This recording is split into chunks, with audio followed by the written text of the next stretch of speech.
Hello विद्यार्थियों, good morning. विद्यार्थियों, आज की क्लास में हम पढ़ने वाले हैं प्रकाश परावर्तन क्या होता है और प्रकाश के परावर्तन से संबंधित दो नियम।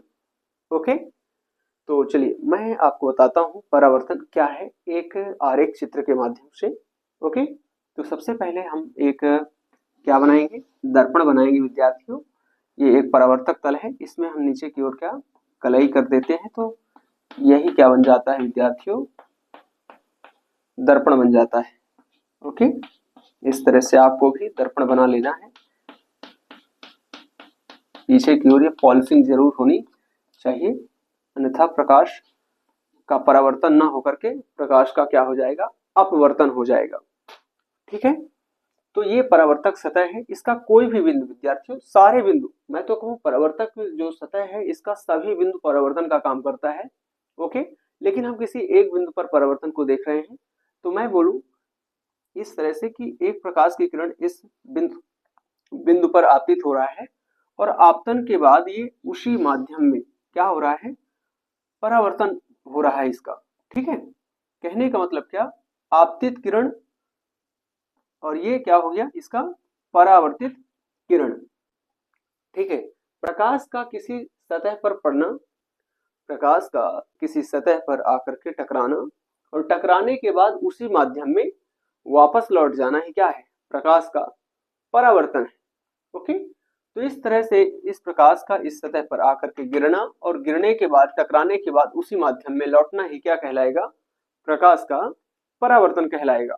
ओके, तो मैं समझता हूं आपको परावर्तन समझ में आ गया होगा। ठीक है, अब हम परावर्तन से संबंधित जो नियम है उस पर बात कर ले। तो लिखे यहाँ पर प्रकाश परावर्तन के नियम। ये नियम भी ना बहुत ही आसान है। ओके, 8th क्लास से बच्चों को पढ़ाई जाती है ये नियम। ठीक है, तो हम लिख देते हैं यहाँ पर पहला नियम, आपतन कोण का मान सदैव परावर्तन कोण के बराबर होता है। ओके, और इसका दूसरा नियम क्या है विद्यार्थियों, आपतन बिंदु पर आपतित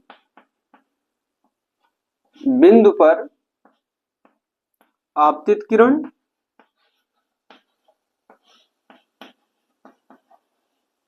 परावर्तित किरण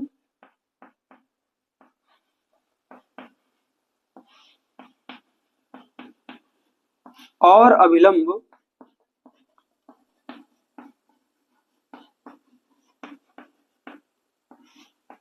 ये तीनों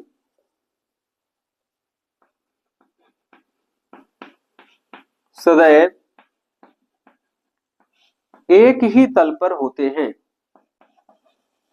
एक ही तल पर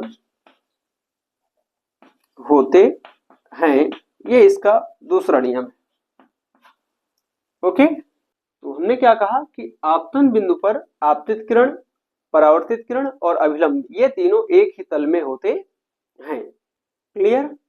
तो चलिए इसको मैं यहाँ पर पहले तो एक काल्पनिक लंब की हम यहाँ पे रचना कर लेते हैं जिसे हम अभिलंब कहेंगे।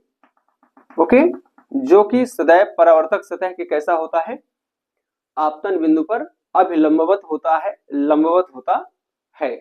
तो ये क्या हो जाएगा विद्यार्थियों, अभिलंब। आपतन कोण क्या है, अभिलंब और आपतित किरण के बीच बना कोण आपतन कोण है। ओके, और अभिलंब और परावर्तित किरण के बीच में बने कोण को हम क्या बोलते हैं, परावर्तन कोण बोलते हैं, जिसे आर से दर्शाते हैं, कोण आर, ऐसा। ओके, तो इसका पहला लाइन यही है विद्यार्थियों कि आपतन कोण का मान सदैव परावर्तन कोण के बराबर होता है। आपतन कोण का मान सदैव परावर्तन कोण के बराबर होता है। मतलब क्या विद्यार्थियों कि कोण आई बराबर होगा क्या, कोण आर। ये नियम ये कहता है। ओके, सिंपल सा है, कोण आई बराबर कोण आर। इसका दूसरा नियम ये है कि जो आपतित किरण है, ये जो परावर्तित किरण है और ये जो काल्पनिक लंब है, वो सदैव आपतन बिंदु पर, ये जहां पर प्रकाश की किरण आपतित हो रही है, ये आपतन बिंदु है। ओके, तो इस आपतन बिंदु पर ये सदैव एक ही तल में होते हैं, मतलब ये सदैव एक ही तल में ऊपर की ओर होंगे विद्यार्थियों। एक ही तल का मतलब क्या, तो ऐसा समझ सकते हैं कि एक ही तल में मतलब एक ही पॉइंट पर, उसी तल पर, उसी सतह पर ये तीनों होंगे, ऐसा नहीं कि कोई दूर दूर हो।